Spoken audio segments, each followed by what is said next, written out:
Hi, నేను సత్యం. Welcome to our AB channel.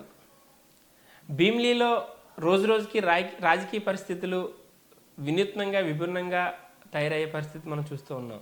ఎందుకు ఈ మాట అంటున్నానంటే, భీమ్లీ రాజకీయాలపై యావత్ రాష్ట్ర ప్రభుత్వం, రాష్ట్రం మొత్తం ఒక అలర్ట్గా ఉండే పరిస్థితి. ఎందుకంటే భీమ్లీలో ఎవరు పోటీ చేయబోతున్నారు, భీమ్లీ సీటు ఎవరు కైవసం చేయబోతుంది, భీమ్లీ సీటు ఈసారి భీమ్లీలో ఏ పార్టీ జెండా ఎగరబోయబోతుంది అనేది రాష్ట్ర వ్యాప్తంగా చూసుకున్నటువంటి పరిస్థితి.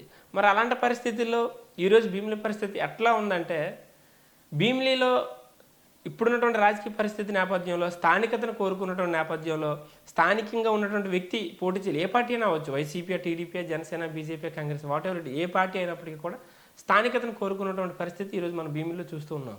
మరి అలాంటి సందర్భంలో టీడీపీ లాంటి పార్టీకి వేరే నియోజకవర్గం నుంచి, వేరే జిల్లా నుంచి ఇక్కడ అభ్యర్థిని నిలబెట్టుకునే పరిస్థితి ఎందుకు వస్తుంది? ఈ మాట ఎందుకు అనుకుంటున్నానంటే, వేరే అభ్యర్థి వేరే జిల్లాని ఎందుకు అంటున్నానంటే, ఇటీవల కాలంలో భీమ్లీ నియోజకవర్గంలో ఉన్నటువంటి ఓటర్లకు ఈ ఐవీఆర్ఎస్ కాల్స్ ఎక్కువగా రావడం, అందులో నెల్లిమర్ల నియోజకవర్గ ఇన్ఛార్జ్గా ఉన్నటువంటి కర్రోతు బంగారాజు అభ్యర్థాన్ని మీరు యాక్సెప్ట్ చేస్తున్నారనేటువంటి ప్రశ్నలు ఆ ఫోన్ కాల్స్లో రావడం పట్ల భీమ్లీ నియోజకవర్గంలో ఒక రకమైనటువంటి ఆందోళన, సందిగ్ధత ఏర్పడేటువంటి పరిస్థితి. టీడీపీ శ్రేణులు కూడా ఒక రకమైన ఆందోళన చెందుతున్న పరిస్థితి. అసలు భీమ్లీ నియోజకవర్గంలో వేరే జిల్లా, వేరే నియోజకవర్గం ఉన్నటువంటి వ్యక్తి రావడం ఏంటి, అసలు ఏం జరుగుతుంది, టీడీపీలో అసలు అంతర్గతంగా ఏం జరుగుతుందనే ఆందోళన ఉన్నటువంటి పరిస్థితి టీడీపీ శ్రేణులు. అసలు నెల్లిమర్ల నియోజకవర్గం ఉన్నటువంటి కర్రోతు బంగారాజు గురించి ఒకసారి మనం మాట్లాడుకున్నట్టయితే, నెల్లిమర్ల నియోజకవర్గానికి టీడీపీకి ఇన్ఛార్జ్గా ఉన్నటువంటి వ్యక్తి టీడీపీ జనసేన పొత్తులో భాగంగా అక్కడ ఉన్నటువంటి లోకమాధవికి జనసేన పార్టీ టికెట్ వరించడం పట్ల ఆయనకి అక్కడ టికెట్ కోల్పోయే పరిస్థితి వచ్చింది. ఒక కాపు సామాజిక వర్గానికి చెందినటువంటి సామాజికంగా బలమైనటువంటి నాయకుడిగా ఉన్నప్పటికీ కూడా, భీమిలి నెల్లిమర్ల నియోజకవర్గానికి ఇన్ఛార్జిగా ఉన్నప్పటికీ కూడా జనసేన టీడీపీ పొత్తులో భాగంగా కోల్పోవాల్సి వచ్చినటువంటి పరిస్థితుల్లో మరి ఈ ఐవీఆర్ఎస్ కాల్స్లో భీమిలి అభ్యర్థిగా కర్రోతు బంగారాజుని యాక్సెప్ట్ చేస్తున్నారని రావడం పట్ల యావత్ రాజకీయంగా పొలిటికల్ ప్లాట్ఫామ్ చర్చనీయాంశంగా మారింది. చర్చలు జరుగుతుంది కూడా ఆల్రెడీ. అసలు ఎందుకు అధిష్టానం ఇక్కడ ఉన్నటువంటి గంట లాంటి వ్యక్తిని, ఇక్కడ ఉన్నటువంటి ఇన్ఛార్జిగా ఉన్నటువంటి కోరాడ రాజబాబు లాంటి వ్యక్తిని, లేదంటే టీడీపీ జనసేన పొత్తులో భాగంగా ఒకవేళ టీడీపీ జనసేనకే కేటాయిస్తే సందీప్ లాంటి వ్యక్తిని, లేదనుకుంటే వంశీకృష్ణ శ్రీనివాస్ యాదవ్ లాంటి వ్యక్తి, వీళ్ళందరూ ఎందుకు చెప్తున్నారంటే ఈ పేర్లని, వీళ్ళందరూ ఎమ్మెల్యే అభ్యర్థులుగా రేసులోకి వచ్చినటువంటి పరిస్థితుల్లో మరి ఇంతమంది ఇంత నాయకత్వాన్ని, ఇలాంటి బలమైన లీడర్లను కాదని అధిష్టానం ఒక వేరే నియోజకవర్గం నుంచి కర్రోతు బంగారాజు లాంటి వ్యక్తిని ఇక్కడ తీసుకురావడానికి బలమైన కారణం ఏంటి అంటే, ఒక సామాజిక వర్గమేనా, కామ సామాజిక వర్గం చెందినటువంటి వ్యక్తే కదా, అందుకే ఇక్కడ ఎవరు పోటీ చేసినా గెలుస్తారనే ధీమాలున్నా టీడీపీ అధిష్టానికి అర్థం కాని విషయం ఏంటి అని అంటే, టీడీపీకి కంచుకోటగా ఉన్నటువంటి మాట వాస్తవమే. అది ఎప్పటి వరకు, 2019 ఎన్నికల వరకు. కానీ ఈరోజు టీడీపీ పరిస్థితి వేరే. అలాంటి భ్రమలో ఉండుంటే అధిష్టానం దాని నుంచి బయటకు రావాల్సిన పరిస్థితి ఉంది. ఎందుకంటే ఇక్కడ ఉన్నటువంటి ఎమ్మెల్యే అదే కాపు సామాజికం చెందినటువంటి వ్యక్తి, ఒక బలమైనటువంటి వ్యక్తి, ఇక్కడ మంత్రిగా చేసినటువంటి పరిస్థితి.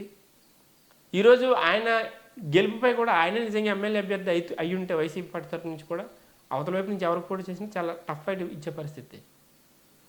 అధిష్టానం టీడీపీ నాయకత్వం పాత రివ్యూలు చూసుకోవడం, లేదంటే గత ఎన్నికల్లో పరిస్థితులు చూసుకోవడం ఈరోజు అలాంటి ప్లాన్ చేస్తుంటే అది చాలా ఎఫెక్ట్ పడే పరిస్థితి టీడీపీ పార్టీకి ఉంది.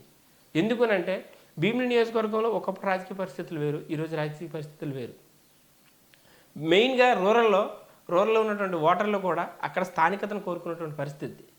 ఇక్కడ స్థానికంగా మా నాయకత్వం కావాలి, ఇదివరకు జరిగిన ఎన్నికల్లో మేము చూసాం, బయట నుంచి వచ్చారు, వేరే జిల్లాల నుంచి వచ్చారు, ఇక్కడ మంత్రులుగా, ఎమ్మెల్యేగా, రాజకీయంగా చాలా దీనిగా చేశారు, మరి మా ప్రాంతంలో ఉన్న నాయకత్వం మేము బలపరుచుకుంటాం, మాకు ఇప్పుడు మా ఎమ్మెల్యే అవుతాం, మేము ఎప్పుడు ఎంపీలు అవుతాం అనే ఆలోచనలో ఈరోజు ఉన్నటువంటి పరిస్థితి. అర్బన్లో కాస్త ఉన్నప్పటికీ కూడా రూరల్లో మాత్రం ఖచ్చితంగా అక్కడ స్థానిక నాయకత్వం కోరుకున్న పరిస్థితి. మరి అలాంటి పరిస్థితుల్లో ఈరోజు కర్రోతు బంగారాజు లాంటి వ్యక్తిని ఇక్కడ తీసుకొస్తే టీడీపీ పార్టీ విజయం చేరే అవకాశం ఉంటుందా? అసలు ఆ అభ్యర్థి ఇక్కడ రాజకీయాలను తట్టుకునే పరిస్థితి ఉంటుందా? ఎందుకంటే విజయనగరం, విశాఖపట్నం జిల్లా రాజకీయాలు వేరు. ఎందుకంటే విజయనగరం ఎక్కువగా గ్రామీణ ప్రాంతం కలిగినటువంటి ప్రాంతం కాబట్టి అక్కడ రాజకీయాలు వేరు, అక్కడ రాజకీయ సమీకరణలు వేరు, ఎత్తులు పై ఎత్తులు వ్యూహాలు అక్కడ వేరు. ఇక్కడ విశాఖపట్నం సిటీ పరిధికి వచ్చేసరికి ఇక్కడ జీవీఎంసీ పరిధిలో ఉన్నటువంటి ఒక పెద్ద మహానగరం కాబట్టి ఇక్కడ రాజకీయ పరిస్థితులు వేరు. దట్టు భీమిలి నియోజకవర్గం కాస్త సగం రూరల్ ప్రాంతం కలిగి ఉంటే మరి సగం అర్బన్ ప్రాంతం కలిగినటువంటి పరిస్థితి. మరి అలాంటి సందర్భంలో ఇలాంటి రిస్క్ ఎందుకు చేయాల్సి వస్తుంది టీడీపీ అధిష్టానానికి?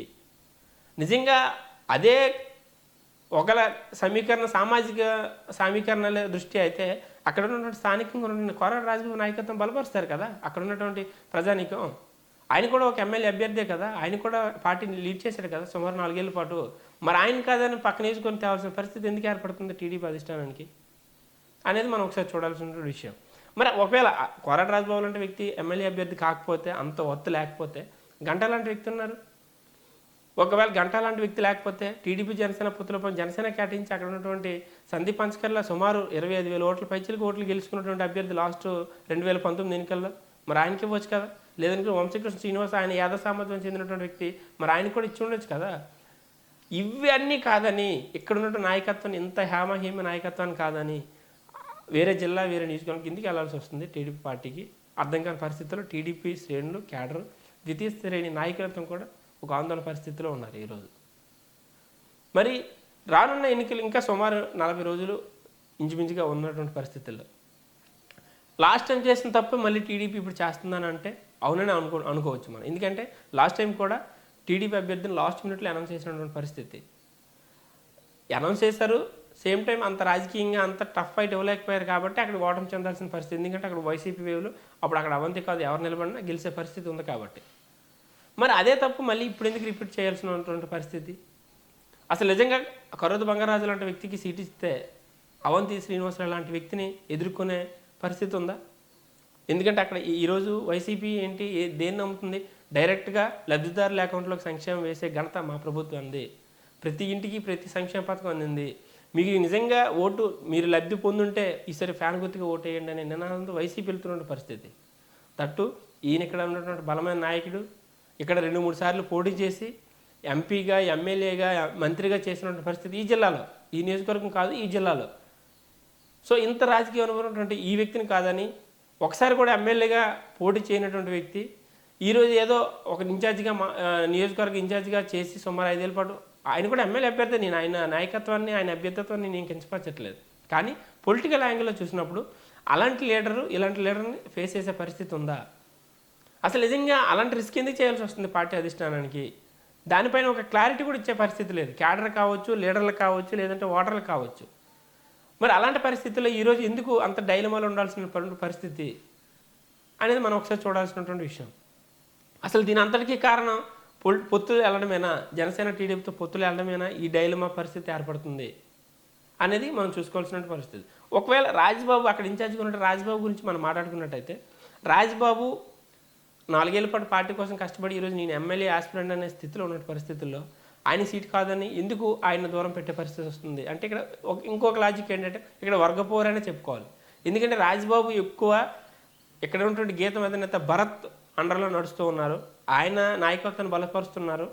మిగతా నాయకులు ఎవరిని పట్టించుకోవట్లేదు కాబట్టి అది కట్ చేయాలనే ఆలోచనలోనే టీడీపీ ప్లాన్ చేస్తుంది అనేది వినిపిస్తున్నట్టు మరొక వాదన.